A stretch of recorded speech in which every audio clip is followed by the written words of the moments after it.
Estamos en una cancha en la cual han pasado grandes protagonistas: Samuel Sosa, Luis Fer Hernández, Diego Gil, Luis Maestre, Samir Ramírez y entre otros tantos que han escrito importantes historias. Cristian también. Sebastián Chalbó, Eduardito Ferreira. Muchísimos en Venezuela y en el mundo están brillando. Sí.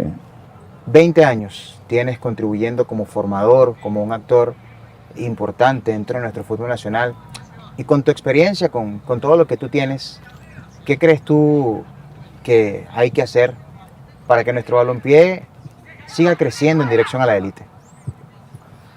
Bueno, han sido 2 décadas no solamente de haber vivido tantas cosas, ¿no? y haber aprendido tantas cosas, sino también han sido décadas donde hoy yo estoy capacitado para, dentro de mí, digamos, diagramar un poco lo que pasó, pensar en el pasado, lo que estamos viviendo en el presente y el futuro. Pues. Estas 2 décadas, ¿qué te puedo decir? Han sido los 20 años quizás más importantes en mi vida porque cuando por circunstancias de la vida no decidí ser futbolista profesional, pues mi padre, que está en el cielo, mi mejor amigo, como debe ser el mejor amigo de todos los niños, los que tengan, los padres, que lo guarden y los cuiden, él me recomendó que tenía que estar ligado pues de alguna forma al fútbol, ¿no? Y qué mejor forma que en la parte formativa, ¿no? Entonces, en estos 20 años, lo que sí te puedo decir, Miguel, es que entendí, o creo que entendí muy bien, porque lo viví aquí en Venezuela, reventando radiadores, reventando cauchos, cambiando cauchos repuestos, viajando por todo el país, no solamente quedándome estático en el estado Carabobo, y después, bueno, a nivel internacional, todos los países que recorrí. Lo que sí te puedo decir es que creo haber entendido cómo es la transición de la formación a través de la educación y del deporte, ¿no? A través de nuestra filosofía, una filosofía que fuimos armando en base a las potencias donde fuimos visitando, ¿no? En donde estuvimos días quizás tratando de que se abrieran las puertas, en donde mandamos miles de correos, en donde las redes sociales eran diferentes, la tecnología era muchísimo más lenta, entonces dependían un poco más de la insistencia, ¿no? de la parte quizás física. Yo fui a muchos lugares dentro de Venezuela cuando empecé que no me abrieron las puertas y no pude entrar. Y fui a muchos lugares también cuando empecé en donde tenía una cita por mail y no pude ir. Lo que te quiero decir con todo esto es que en estos 20 años entendí y fui comprendiendo cómo hacer para que un chamo que entre en la escuela o entre, digamos, en el ADN nuestro, termine siendo un buen chamo.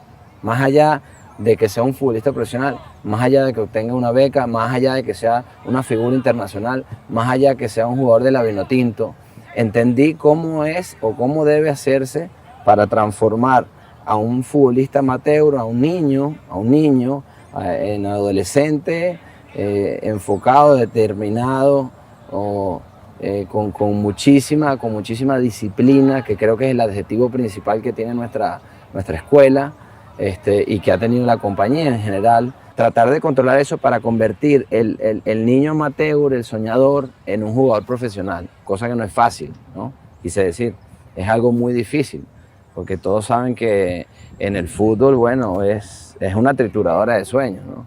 Yo siempre digo y se lo digo a los padres desde que empecé, que deben convencerse y no por eso dejas de soñar alto, de que tu hijo, si se dedica y ama lo que hace, digamos, y está ligado plenamente a una disciplina, en este caso la disciplina del fútbol, y pertenece a nuestra escuela, vas a tener seguramente la posibilidad de ser feliz un montón de años y de saber que al final tu chamo, con parte de esa pirámide que es, digamos, los valores de los padres, nosotros, el chamo también, y en el colegio pues pueda salir un chamo y se convierta en una buena persona, en un buen ciudadano. Eso es lo que al final lo que más quiero y es el legado más grande que tengo de mi padre. En una entrevista que le hicieron a él para el documental Combate y Victoria que hicimos de Joseph, él dice muchas cosas, pero al final él lo corta y dice, lo más importante de Joseph es que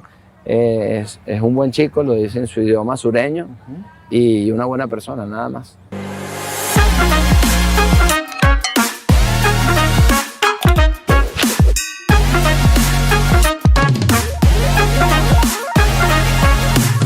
Creo que le he cumplido a mi país a través de esto, a través del esfuerzo de los padres, por estar al lado de uno, del esfuerzo gigantesco del equipo de trabajo que se hizo para lograr esto. Y entonces estoy en paz conmigo mismo, estoy en paz con el país, estoy en paz con papá, que quería que esto se materializara, que nunca tuvo que ver con esto. Tuvo que ver, digamos, desde el punto de vista formativo hacia mí, ¿no? En esos valores que me decía, lucha, sé perseverante, no desmayes, no te rindas. Al principio fue muy difícil y bueno, ese proceso de adaptación pues lo pasé, como son todos los procesos de adaptación en la vida, en tu matrimonio, en el trabajo, los jugadores profesionales, en el cocinero en una cocina, el cajero en un supermercado. O sea, tú tienes un proceso de adaptación que en el proceso de adaptación hay algunas debilidades al principio, ¿no? Falta de experiencia, estás llegando nuevamente a un lugar, pero al final pues la semilla que se sembró con mucho amor creció y bueno, sí, por aquí imagínate, 10 años, en 99 empezamos nosotros con el tema de la formación. Mi primer jugador fue Luis Manuel Seija, ¿no? Y de ahí se mezcló después todo, pues. De ahí se mezcló lo que yo hice durante muchos años en mis sitios formales de trabajo. Yo estudié administración y paralelamente a distancia estudié psicología deportiva, ¿no? Y entre esas dos cosas, aparte, bueno, financiando todo este sueño porque empezaba con chavos muy chiquitos y nadie sabía, pues, que por ejemplo Joseph a los 8 años se iba a convertir en lo que hoy es, en lo que representa. Sí, y así sucesivamente con todos los demás. Una fantástica carrera también de Luis Manuel, que fue mi primer jugador. Y todos esos chamos, ¿no? Que después se convirtieron, como dices tú, en hijos deportivos, ¿no? Todos. No puedo dejar si nombro a uno, después se me van a quedar otros por fuera. Pues ellos saben el sentimiento que yo les tengo, lo que traté de hacer durante su etapa formativa y copiando un poco o corrigiendo un poco de los errores de las dos cosas, ¿no? Del profesionalismo al amateurismo, cómo hacíamos dentro, fuera de la cancha, para tratar de que todo esto se convirtiese en realidad, ¿no? Y diese resultados. Sebastián, uno entra a este lugar y hay una magia que te rodea, hay una magia en la sonrisa de los muchachos que están aquí. Uno percibe esperanza, futuro, uno ve sueños, uno ve una cantidad de jóvenes que quieren cristalizar grandes metas y eso para ti debe tener un significado especial. La escuela y todo el sentimiento, toda esa carga sentimental que la rodea. Sí, indudablemente. Esto, como dices tú, es mágico. Yo creo que por eso el otro complejo donde empezamos se llama Verde Mágico. Sí, porque es mágico ver materializada una pequeña alegría de un niño, ¿no? Y nosotros hemos tenido, en algún momento llegamos a tener 1000 familias directas, o sea, 1150 alumnos. Hoy estamos por alrededor más o menos de 700 chamos, ¿no? Entonces multiplica eso por los 11 años que tenemos, ¿no? Me siento satisfecho y agradecido con los padres que confiaron en nosotros y me siento satisfecho por el gigantesco esfuerzo de los profesores, por el gigantesco esfuerzo desde la persona que limpia hasta el vicepresidente, pasando por todos los coordinador general. Tú entras aquí y nosotros soñamos siempre en que fuese un sitio de luz, un sitio de brillo hacia el futuro, de esperanza, que nos dejara a nosotros muchas alegrías, ¿no?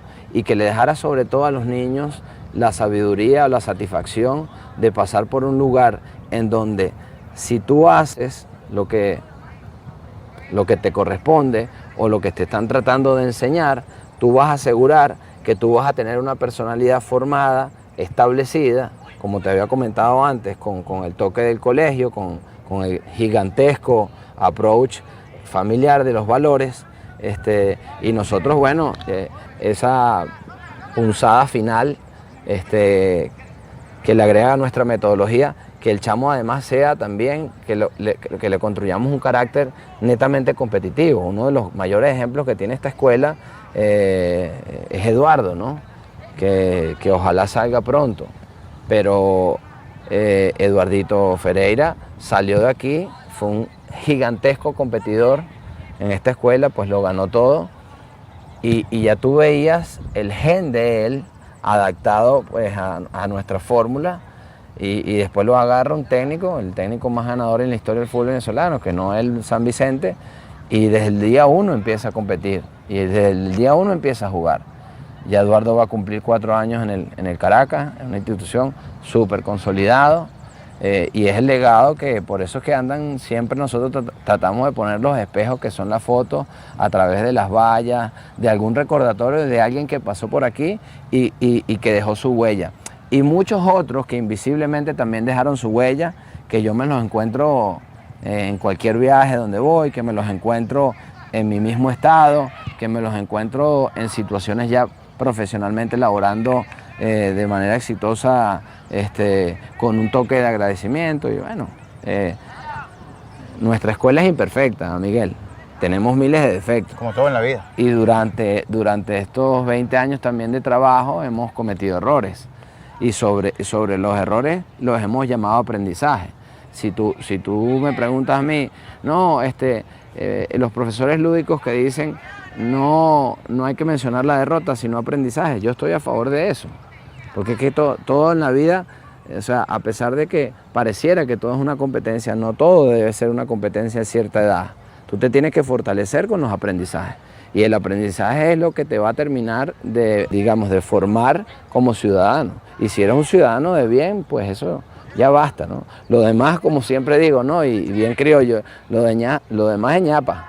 Lo demás siempre es ñapa. Tienes que ser un buen chamo, eso es lo principal, ¿no? Claro, y es la diferencia. Creo que de aquí han salido miles de buenos chamos que tienen nuestro ADN. Por ahí en los directos en Instagram me mandan a veces chamos de cualquier parte del mundo, me mandan una camisa de Sequesport, una foto, o me mandan una pulsera, que nosotros hicimos miles de pulseras de Sequesport. Siempre recordando esa etapa de mi vida, que yo la recuerdo, obviamente, en el club donde me formé siempre, y son etapas que los que estamos ligados a este sentimiento, ese es un gusanillo demasiado penetrante, digamos, en el organismo de uno, en el corazón de uno, en el alma de uno. Entonces son años que no se te olvidan. Empiezas a jugar fútbol a los 7 años, 8 años, y terminas a jugar fútbol si no eres profesional, o optaste por una beca y terminas de jugar fútbol a los 22. ¿Cómo se te va a olvidar, no? Tantos entrenamientos, tanto esfuerzo, tanto sudor, tantas cosas. Bueno, ¿y qué hay detrás de todo eso? Y eso es algo que nosotros hemos aprendido en la escuela. No solamente en el profesionalismo, porque a veces prendes la televisión y ves Champions League, o prendes la televisión y ves Liga Fútbol, o prendes la televisión y ves Libertadores, o ves Europa League, pero ¿qué hay detrás de todo eso? Cuando los niños vienen a hablarme de Mbappé, o de Messi, o de Cristiano, o cuando me hablan de Joseph, o cuando hablan de cualquier jugador de la Vinotinto, o de Jefferson, que lo ven por aquí, yo digo, párense y vean los videos de ellos cuando eran niños, cuando tenían su edad. No vean el carro lujoso de Cristiano Ronaldo, que tiene 27. Vean cuando tenía 13 años cómo fue, qué hizo, qué temperamento tenía, qué carácter tenía.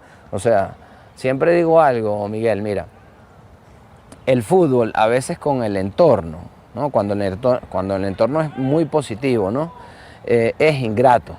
Yo al futbolista, al mejor futbolista del año, en el Balón de Oro, yo haría subir a su familia y a su entorno. Porque en estas 2 últimas décadas, considero yo a nivel internacional, de plena dominación de Cristiano y de Messi, que ya nos quedan unos pocos añitos para disfrutarlo, el factor formativo, en el caso de Lionel, y el factor de los valores de su familia, y en el caso también de Cristiano, con su madre, además de pues, los problemas que él sale contando que siempre tuvo familiar. Conoció a una persona que después se convirtió en un padre deportivo, que fue su agente, y terminó apoyándose muchos años también en parte de su formación profesional en Sir Alex Ferguson. Entonces, nosotros no somos máquinas, somos seres humanos que lo que necesitamos son energías positivas, ¿no?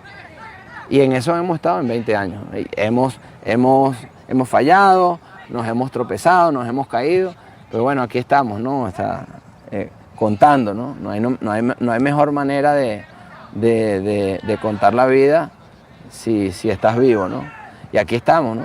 Aquí tú puedes ver, ¿no? Aquí hay 250 niños, más los que están esperando, más en la cancha de atrás. Y eso es todos los días del año, porque nosotros terminamos de competir el 14 de diciembre, creo que fue un año histórico para la institución, porque levantamos 9 copas, fuimos a 13 finales. Pues.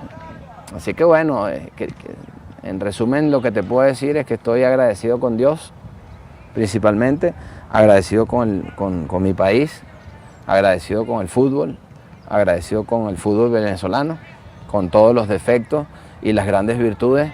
Me ha hecho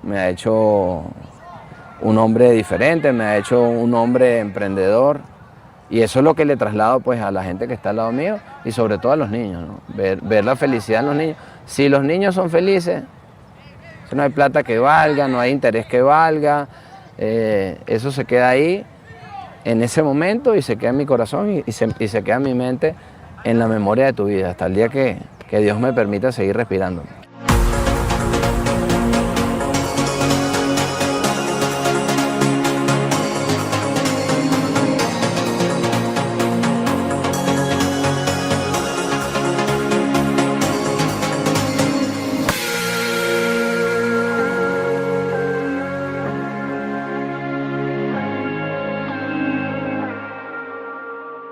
Sebastián, tú combinas dos palabras, bien las dijiste hace un ratico, amateurismo y profesionalismo. Son 2 décadas trabajando en esto, y en el fútbol venezolano, específicamente en las categorías formativas, en esa etapa tan importante, han existido recientemente varios cambios, cosas para analizar, cosas para tener en cuenta. Desde tu experiencia, ¿qué opinas tú de estas nuevas formas que tiene nuestro balompié desde el punto de vista de su formación? Bueno, yo quisiera empezar a hablar primero por tratar de hacerle entender a la gente, obviamente, que necesitamos todos dejar los egos a un lado, porque estamos en una situación no de emergencia, sino de urgencia, sino de cambios, ¿no? De cambios necesarios para lograr diferentes objetivos, ¿no? Quizás en el 2017 con ese subcampeonato mundial, no es que se disfrazaron unas cosas, pero desde hace mucho tiempo no se han unido los actores en realidad. Bueno, parte un poco de la sinergia de lo que ha sucedido también en el país. Debemos estar un poco más unidos para hacer jornadas de trabajo, para hacer jornadas de conceptualización de las ideas, de las nuevas ideas, de los pensamientos, para hablar de la filosofía, de lo que nosotros queremos, de la filosofía de la formación del fútbol venezolano. Eso es importantísimo. O sea, hoy en día la gente te habla de categorías menores, sí, pero por ejemplo Argentina tiene una filosofía de formación en las categorías menores. Nosotros deberíamos tener una filosofía en la formación de categorías menores. Nosotros hemos exportado más de 30 chamos, y los 30 chamos han pasado, no todos son de la escuela, han pasado por diferentes escuelas de formación que tienen el mismo valor que la nuestra, que tienen la misma relevancia que las nuestras, porque han aportado en diferentes etapas del niño, del adolescente, algo importante. Equipos profesionales que tienen sus categorías menores, en donde nosotros hemos dado nuestra opinión, en donde hemos conformado mesas de trabajo, en donde se han ganado títulos con chamos, se han hecho participaciones internacionales bastante importantes. Esos chamos han pasado por periodos de selecciones de Venezuela, bueno, y un sinfín de cosas, y entonces siempre veo que se hacen cosas aisladas. Yo quisiera que esta nueva dirigencia entienda y comprenda que hay gente que está regada alrededor de Venezuela que conoce mucho de la filosofía de formación. Lo que le falta también es tecnología. O sea, hace un rato hablábamos nosotros de mi fanatismo acerca de la psicología deportiva, pero ahora está la neurociencia. Y la neurociencia combate contra la tecnología en una etapa de la formación, pero la tecnología mala, correcto, esa tecnología del teléfono a los 10 años, que cuando yo empecé no había, entonces las charlas eran más puras, digamos, los acuerdos que se hacían o que yo hacía entre mi persona y un niño, con respecto, por ejemplo, un año que lo dividíamos en trimestre y firmábamos acuerdos. Yo firmaba acuerdos con Joseph, de conducta, de comportamiento, de notas, de metas, de goles, o sea, una serie de cosas. Y entonces, bueno, fuimos nosotros creciendo en los dos ámbitos y yo fui recorriendo el país y dije, vaya, hoy en día digo, si hubiésemos estado más unidos, entonces, bueno, como no quiero ir para atrás, sino quiero ir para adelante, hacia adelante, claro, debo recordar un poco de todas esas cosas. Lo que yo diría es que creo que es la federación la que tiene que dar un paso hacia adelante, invitar a los formadores de los últimos 30 años del fútbol venezolano, de los últimos 20 años del fútbol venezolano, y hacer mesas de trabajo. Escuchar, pero no escuchar por escuchar para luego sacar, digamos, un post y hacer de eso, digamos, una obra de teatro, sino que la obra de teatro cobre vida en la vida real, claro, que es lo que más nosotros queremos, ¿no? Hoy estamos alejados de la ciencia, estamos alejados de la tecnología en cuanto a formación, tenemos una debilidad con los propios formadores, con los profesores, con todo, porque ahí es donde creo que la federación debe invertir mucho, y los clubes profesionales también, sobre todo pues los que tengan más posibilidades de ir a buscar a otras fronteras el conocimiento. Eso es normal, ¿no? Sonará raro lo que te digo, pero nosotros hemos hecho muchos viajes y cuando llevamos a un jugador profesional, entre una de las peticiones que le hago a los clubes es quedarme unos días para ver categorías menores, ¿no? Y entonces llevarme un poco de las cosas que he visto en estos 20 años, en cada club donde he estado, en varios continentes donde he estado, y ver pues cómo trabajan ellos y cómo trabajan nosotros. Y hoy en día sí te puedo decir que hace 5 años, 6 años, en la tecnología, en la ciencia aplicada al deporte, pues tenemos una desventaja muy grande, que es algo que debemos atacar, ¿no? Entonces, bueno, nada, no hay puntada sin dedal. Siempre hay una oportunidad para reencontrarnos o para encontrarnos, y yo creo que la mejor oportunidad es esta, porque además no solamente tú tienes que pensar en estos 4 años a nivel macro, que es 2022-2026, correcto, tú tienes que pensar en una década, tienes que pensar en 2 décadas.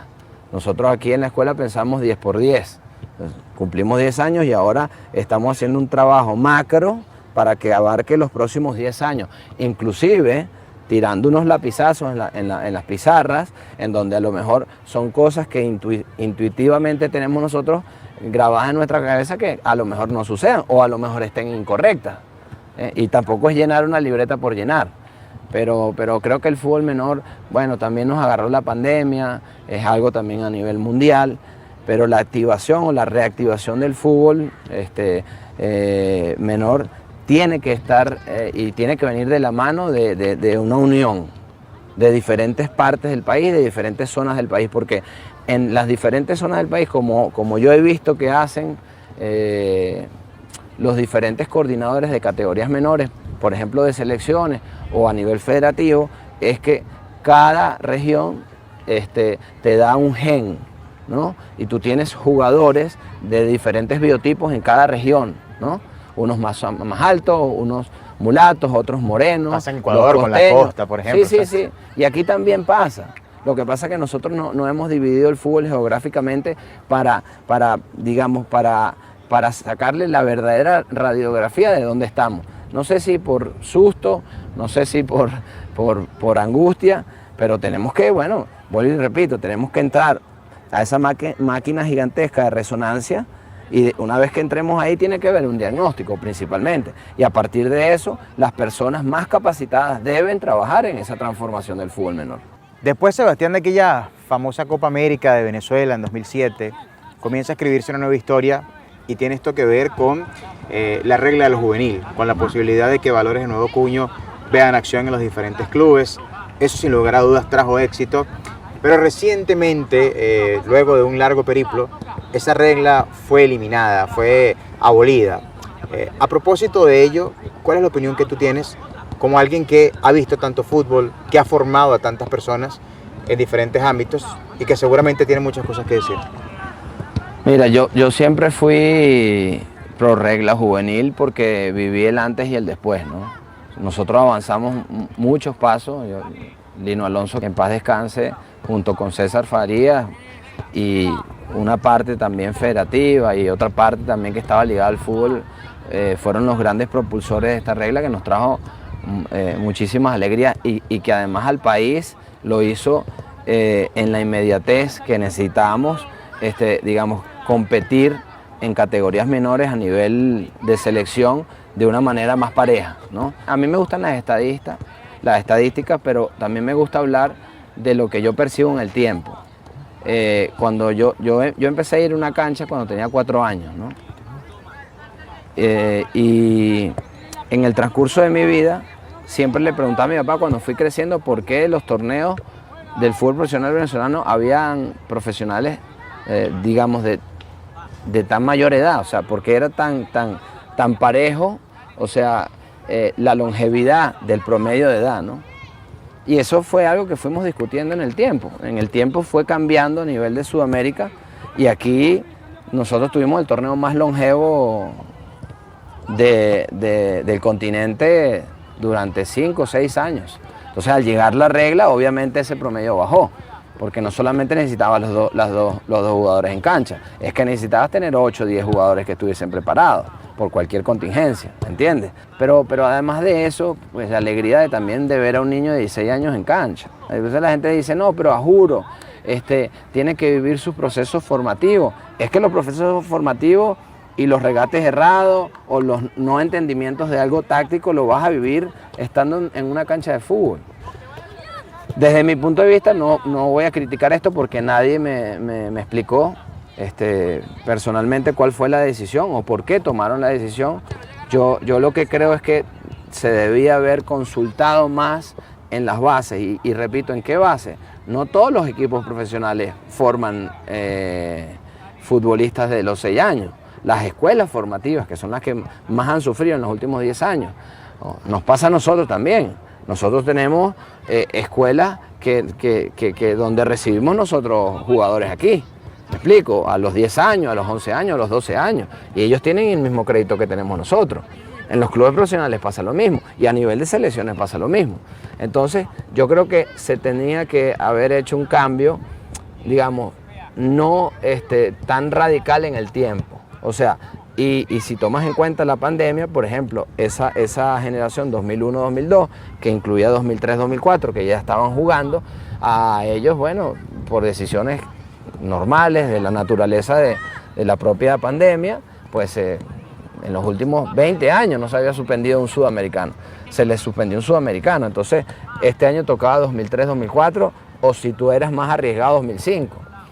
Me gustaría ver, ya han pasado algunas primeras jornadas del fútbol venezolano, voy a revisar después con calma a ver cuáles son las instituciones que siguen apostando indudablemente al talento juvenil, aunque no exista la regla, porque es una forma además de autogestionar tu empresa. Todos sabemos aquí que es muy difícil ganar dinero en el fútbol, todos lo sabemos, y más si tienes un equipo profesional. Entonces, ¿cuáles son las maneras? O vas a una copa internacional o vendes a un jugador. Entonces, más allá de la regla, yo pienso que también es algo que se puede pensar, es una idea que yo suelto humildemente desde mi espacio, y se puede rehacer o repensar a ver cómo nos va, porque no olvidemos de algo, si los 2003-2004 se le fue la regla y ya vamos a entrar a la tercera jornada o cuarta jornada, correcto, la cuarta o la quinta jornada del fútbol profesional, todavía no hay un torneo que haya empezado de categorías menores. Entonces, esos chamos no están compitiendo. Entonces, se elimina una regla ¿para qué? ¿Cuándo arranca el torneo? Interregional. Y en el torneo interregional también le digo a la federación, en muchos países donde yo he ido, están incluidos como durante muchos años. Aquí nosotros fuimos campeones nacionales y ganamos finales contra equipos profesionales en escenarios gigantescos. Ganamos copas en el Cachamay, en el CT Cachamay, ganamos un título nacional, una de las estrellas. La otra estrella la ganamos en Polar, con 2.000 y pico, 3.000 y pico personas en el público y un sinfín de finales que fuimos. Yo considero que también se puede hacer selectivamente dentro de esta reorganización del fútbol menor, una selección de escuelas que cumplan con una mini licencia de interclubes para que puedan jugar también el torneo y le dé un poquito más de abundancia a todo esto, ¿no? Sé que no le va a sonar cómodo a los equipos profesionales decir esto, pero también, digamos, el que tiene una escuela amateur también tiene el derecho de competir a nivel de fútbol menor, porque además fue coautor de lo que sucedió con aquel gol que metió alguno de los niñitos en el 2017 en aquel mundial donde fuimos subcampeones. Contribuyó, claro está. Entonces, me hubiese gustado que se hubiese hecho más, digamos, meditado, que se hubiese hecho más después de un análisis mega profundo. Más allá que no me meto en la decisión que se tomó y entiendo que todo el equipo del profesor Pekerman, que influyeron muchísimo en esta decisión, tienen muchos años de experiencia en esto, pero bueno, también venían de experiencia de otros países. Venezuela hay que conocerla. Hay que conocerla de sus conceptos, hay que conocerla desde sus escuelas amateur, hay que conocerla desde sus escuelas que tienen una sola pelota para 100 niños, hay que conocerla desde las escuelas más humildes del mundo, desde el gigantesco esfuerzo que hacen los niños en temas transporte, etcétera, etcétera, para poder llegar a donde pueden llegar y que la trituradora no se las coma y defiendan su talento y se mantengan en el tiempo. Entonces ahí te encuentras con los valores que te dan, que dentro de la familia son importantes, los valores que te da la institución cuando tú eres chamito, que te dice sigue tomando el bus, sigue tomando el bus, sigue tomando el bus, sigue tomando el bus. Y eso es algo que la gente debe entender, porque la gente ve y ve al futbolista venezolano. Nosotros estamos de último en la tabla y es algo que me duele profundamente. Nos quedan 2 compromisos, Argentina y Colombia, y empieza ya empezó el nuevo ciclo, digamos. Pero bueno, nuestra meta está fijada en el 2026. Digo, si no se toman estos cambios necesarios, que me cuesta hoy a mí, también como institución, me cuesta como compañía, manejar el talento juvenil, por lo que te estoy diciendo, de la sobreinformación y la saturación que hay en los jóvenes en cuanto a la mala tecnología que reciben. Y lo decía en un discurso el otro día que nosotros presentamos la temporada 2022, el chamo que me está viendo ahí, o la mamá que me está viendo ahí del chamo, o el dirigente que me está viendo por la cámara, debe entender que el futbolista desde niño tiene que ser más real y menos virtual. Porque es nuestra realidad, no es la realidad de Mbappé, no es la realidad de Cristiano, no es la realidad de Messi. Que son ejemplos, por supuesto, indiscutibles en los últimos 20 años, que son referencias, sí. Nosotros también tenemos nuestras referencias venezolanas,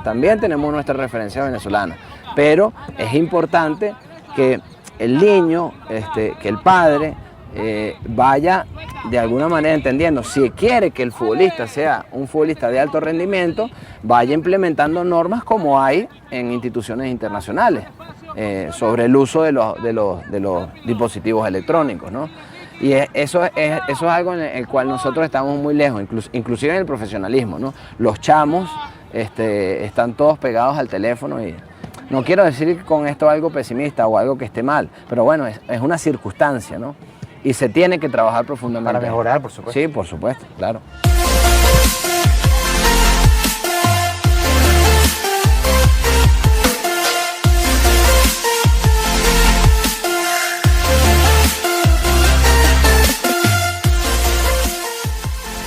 Muchas Muchas personas que nos están mirando se han hecho alguna vez esta pregunta. Tiene que ver con la historia de nuestro fútbol e incluso con cosas que han sucedido en el pasado reciente y por supuesto en el presente.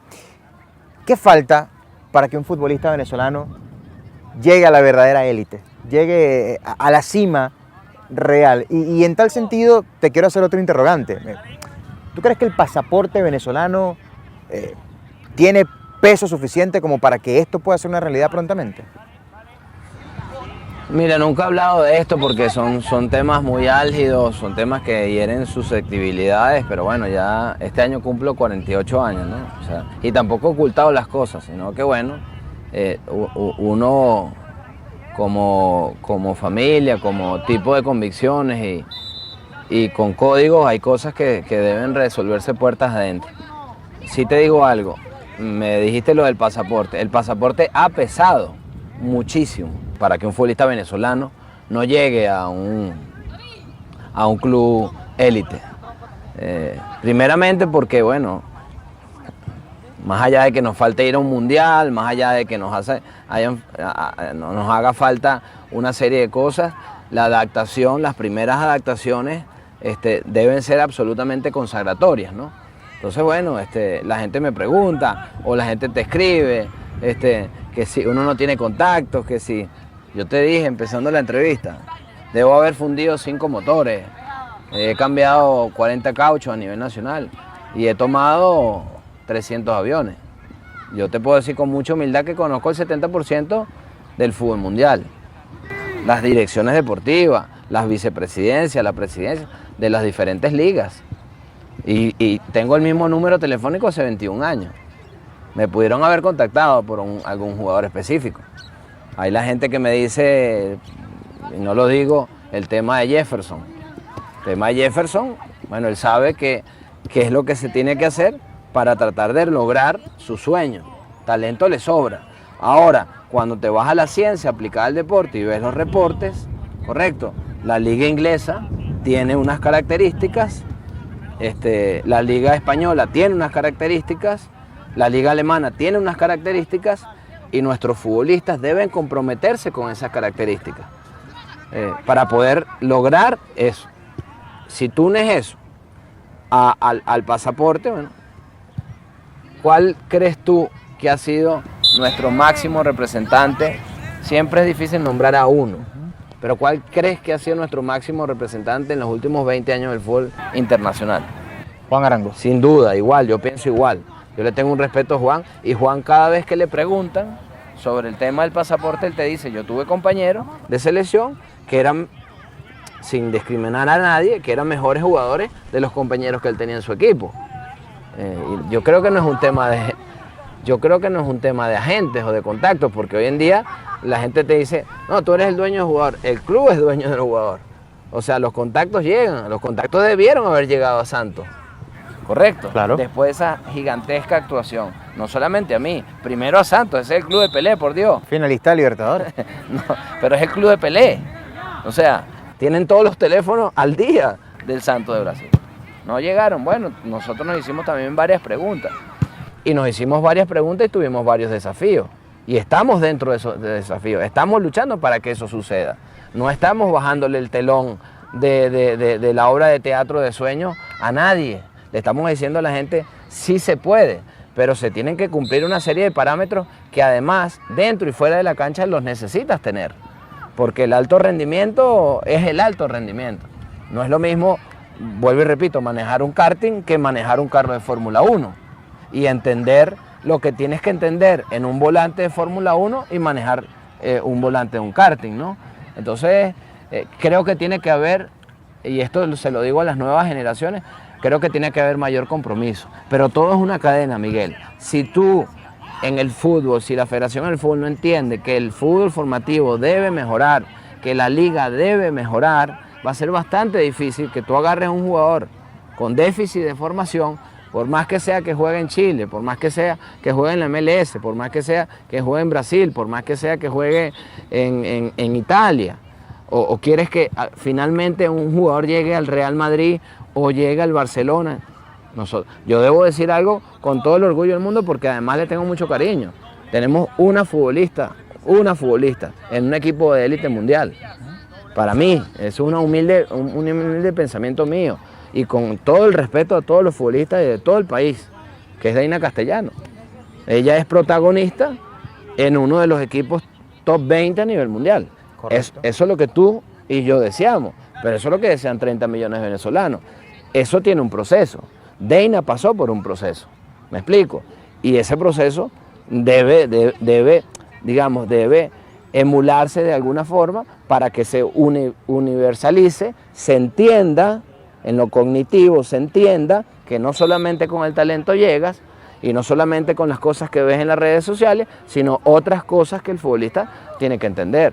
Y bueno, y una petición también a los clubes internacionales, hermano, o sea, nuestro pasaporte no lo denigren, porque en algún momento vamos a llegar a los clubes top élite en algún momento de la vida, ojalá que yo lo viva eso, y en algún momento vamos a hacer felices a la gente que nos resistió el pasaporte, y se los digo como venezolano, ni con rencor ni con rabia, pero ya está bueno de que eso suceda. Ahora, ¿quiénes tienen que colaborar? Bueno, todos los actores que estamos en el día a día del fútbol venezolano, y todos los actores que estamos conectados ciertamente con los futbolistas que hacen vida en el fútbol internacional, punto y aparte. Luego está el mito de que si esta liga es mejor, la otra liga es mejor, esta liga es mejor. A veces el futbolista fue a una liga, yo te pongo el caso de Jose.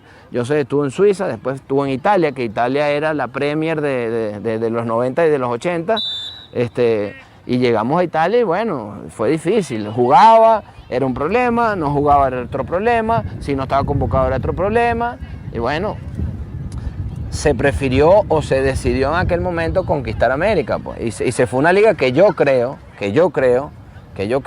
muy personalmente, más allá de que son los organizadores principales del Mundial, que en 5 años se va a comer a muchísimos equipos europeos y que se va a transformar o se va a convertir en top 3, top 4 de las ligas a nivel mundial. Entonces, como yo conozco esa liga bastante, la liga de la MLS, entiendo que no es que la tenga que defender. He vivido cosas, bueno, lo del Charlotte del otro día de 75.000 personas. El partido con más espectadores del año. El propio, no sé si fue Luka Modric, que comentó en el Instagram de la MLS.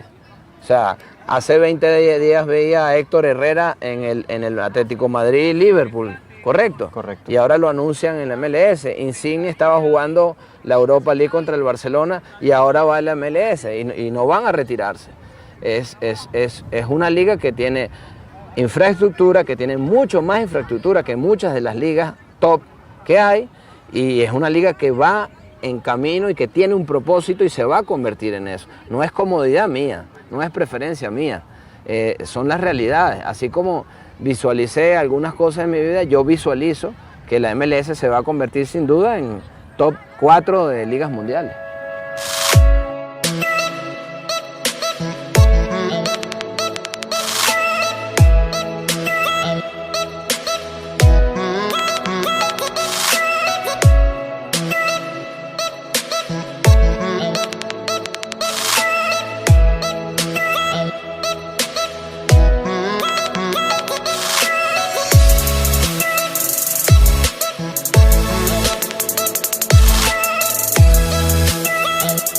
Esto es parte de la historia del fútbol venezolano, y parte de nosotros, parte de los que los chamos han logrado con ese ADN.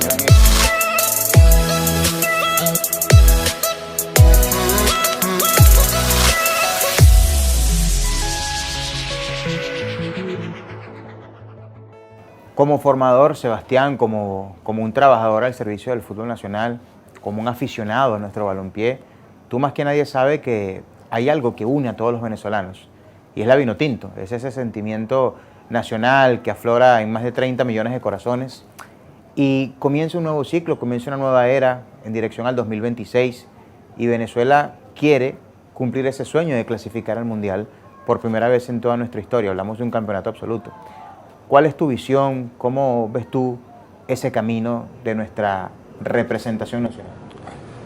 Bueno, fíjate, aquí vinieron 2 cambios, ¿no? Un cambio federativo, correcto, y prácticamente a corto plazo hubo un cambio de seleccionador. Entonces, las dos partes obviamente, imagino yo, se juntaron para hablar lo que estamos hablando nosotros aquí, pero planteando el proyecto macro que debe haber planteado el profesor Pekerman, ¿no?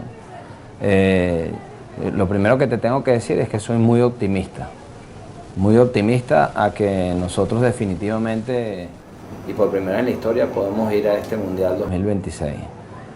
Creo que vamos a tener esa mezcla generacional para poder lograrlo. Entonces, aguas abajo y en puertas cerradas, obviamente, se tienen que dar algunos cambios, ¿no? Unos cambios que deben hacerse públicos y algunos cambios que son, pues, cambios que son códigos del fútbol que deben hacerse desde lo más pequeño hasta lo más grande a puertas cerradas, ¿no? Eso debe generar, esa sinergia, ese movimiento debe generar las correcciones necesarias para saber que hemos estado en procesos diferentes y copiar lo bueno, correcto, de los otros procesos, adaptarlos a este nuevo proceso y, digamos, desechar lo malo de los otros procesos. Entonces, bueno, ya estos actores tienen, porque están mezclados en el tiempo, igual que yo he vivido diferentes procesos desde Pastoriza, que estoy en todo esto del 99, y he vivido varios procesos de la selección y más o menos creo saber cuál debería ser el camino. Luego nosotros no entramos a la cancha, correcto. Nosotros tenemos cada quien en su rol que formar parte de esa unión para generar esos cambios que son necesarios, ¿no? Desde la parte dirigencial, desde la parte futbolística, desde la parte de cronogramas, como hablamos abajo de fútbol menor. O sea, tiene que ser un proceso, primero, que esté cohesionado. Segundo, muy optimista. Y tercero, que esté marcado, ¿ok? Que esté marcado bajo la metodología que el profesor se la juegue o que se la haya jugado en los países donde tuvo mucho éxito, y que ese mensaje cale en los protagonistas que van a estar durante ese periodo. Que algunos van a estar 1 año, 2 años, que algunos van a estar en todo el proceso, que algunos se van a adherir a ese proceso. Mientras tanto, lo que nosotros estamos encargados del fútbol, por ejemplo, el fútbol formativo, también tenemos que hacer cambios. Pero para eso necesitamos la ayuda también de la federación, ¿correcto? Vuelvo y te repito, o sea, ¿cómo le entregamos nosotros un futbolista en las mejores condiciones a un equipo profesional? ¿Cómo sobrevivimos a eso? ¿Cómo se mejora la liga de fútbol venezolana? ¿Cómo la liga de fútbol venezolana, a través de esas mejoras, nutre mejor a la selección nacional? ¿Cómo el desempeño de los jugadores a nivel internacional va mejorando? ¿Cómo vamos adaptando las realidades y las circunstancias, anteponiendo el deseo también, o contraponiendo el deseo? Porque yo puedo desear algo, pero las realidades son otras, ¿no? Entonces, bueno, ¿no? Más allá de todo eso, lo que le deseo, digamos, a esta nueva etapa del fútbol venezolano, le deseo que florezca, le deseo una cancha en perfectas condiciones donde se pueda jugar el balompié limpio, correcto, hablando también fuera de las canchas, en donde todo esté, digamos, medido y donde la medida tenga un resultado que se pueda evaluar. Y entonces no pretendamos clasificar en los últimos 2 partidos del 2026, sino que el cambio venga desde los 4 años previos, ¿no?